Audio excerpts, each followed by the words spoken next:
তাল দিয়ে এই কেক পিঠাটা একবার যদি খাও তাহলে মুখে লেগে থাকবে। যেহেতু আজ এখন তালের সিজন চলছে আর তালের সিজন আছে, তাল দিয়ে পিঠা খাবো না সেটা কি করে হয়। আসসালামু আলাইকুম, welcome back to my channel Meghla Afrin. দেখতেই পাচ্ছ এখানে দুইটা তাল নিয়ে নিয়েছি। তালগুলোকে আমি এখন এই যে ছাড়িয়ে নিয়েছি, খোসা থেকে ছাড়িয়ে এটাকে ভালোভাবে ঘষে আমি তালটা বের করে নিয়েছি। এখন এরকমভাবে তালটা শক্ত শক্ত করে বের করে নিয়েছি। এখন এই তালটা দিয়ে আমি পিঠা তৈরি করব, সেই জন্য এখানে আমি শিলপাটায় বেটে নিচ্ছি আতপ চাল। চালটাকে বেটে নেওয়া হয়ে গেছে, এখন তালটাকে চালের সাথে দিয়ে দেব। এই যে দেখতে পাচ্ছ এখন তালটাকে আমি চালের সাথে দিয়ে দিয়েছি। এখন এখানে আমি পরিমাণ মতো সব কিছুই দেবো, বলতে এখানে পরিমাণ মতো লবণ দিয়ে দিয়েছি। আর এখানে আমি একটু তালটা দেখতেই তো দেখছো কত সুন্দর কালার হয়েছে আর এটা মিষ্টি ছিল। এর মধ্যে আমি পরিমাণ মতো চিনি দিয়ে দেবো, যেহেতু আমি 1 কেজি চালের পিঠা বানাবো আর এটা হবে কেক পিঠা, তাল দিয়ে কেক পিঠা। তারপরে দেখতে পাচ্ছি এটাকে আমি মেখে নিচ্ছিলাম। এটাকে সুন্দর করে মেখে নিতে হবে, এই তালে মেখে নিলেই হয়ে যাবে। দেখো আরও একটু পরিমাণ তাল আর সামান্য পরিমাণ পানি দিয়ে দিয়েছি। আমি কিন্তু এটা পানি অ্যাড করি নেই, যেহেতু তালটা আবার কাঁচা তালে আমি কিন্তু তালটা জ্বালিয়ে নেই। তালটা জ্বালিয়ে নিলে তোমার পিঠাটা এরকম কেকের মতো ফুলবে না। আমি যেহেতু কাঁচা তালে পিঠাটা তৈরি করব। এখন এই যে দেখো আমার তাল পিঠার ব্যাটারটা একদম হয়ে গেল। এই যে এরকম আকার হয়ে যাবে, এরকম আকার হয়ে গেলে এখন তোমরা এটাকে ঢাকা দিয়ে রেখে দাও।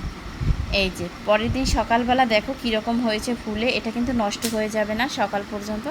এখন আমি পিঠাটা দেওয়ার জন্য দেখো কলা পাতা দিয়ে দিয়েছি। এখন আমি একটু তাল দিয়ে এখন এটাকে ঢাকা দিয়ে দেবো এরকম একটা বাঁচ দিয়ে। এখন আমি একটা ডাকনার সাহায্যে এটাকে ঢেকে দেবো। দেখতে পাবে কিছুক্ষণ পরে আমার তাল পিঠাটা কেমন হচ্ছিল আর দুর্দান্ত স্বাদ হয়ে থাকে আর খেতে লোভনীয়। এখন পিঠাটাকে আমি অপর সাইড উল্টে দেবো। যে দেখতে পাচ্ছ আমি এখন একটা খুন্তির সাহায্যে অপর সাইডে উল্টে দিলাম। একদম সোজা এই রেসিপিটা একবার হলেও তালের সিজনে তৈরি করে খাবে। দেখো কি পরিমাণ ফুলেছে আর কত সুন্দর একদম লোভনীয় স্বাদের একটা তালের কেক পিঠা হয়ে গেছে। কে কে পছন্দ করো অবশ্যই কমেন্ট করে জানিয়ে যাবা। আর দেখো এরকম করে আমাদের তাল পিঠাগুলো তৈরি হয়ে গেল। আর যদি নারকেল দাও তারপরে এই যে এখন আমি তাহলে নারকেল দিয়ে দেবো। নারকেল দিয়ে পিঠা বানালে তাহলে নারকেল দিয়ে মিক্স করে রেখে দিবে না, আর নারকেল দিয়ে যখন বানাবে তখন তালের সাথে গুঁড়োটার সাথে তুমি সুন্দর করে নারকেলটা মাখিয়ে তারপরে ভেজে নিতে পারো।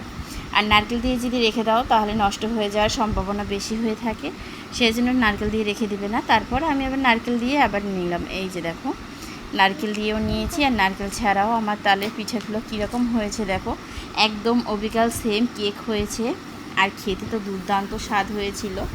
আর অবশ্যই তোমরা কমেন্ট করবে আর আমার এই তালের কেক পিঠাটা কেমন হয়েছে অবশ্যই কমেন্ট করে জানাবে। আর যারা যারা আমার চ্যানেলের ভিডিওগুলো দেখতে ভালোবাসো বা পছন্দ করো অবশ্যই সাবস্ক্রাইব করে আমার পাশে থাকবে। দেখো কত সুন্দর লোভনীয় স্বাদের তালের কেক পিঠা হয়ে গেছে, দেখতেই তো পাচ্ছ।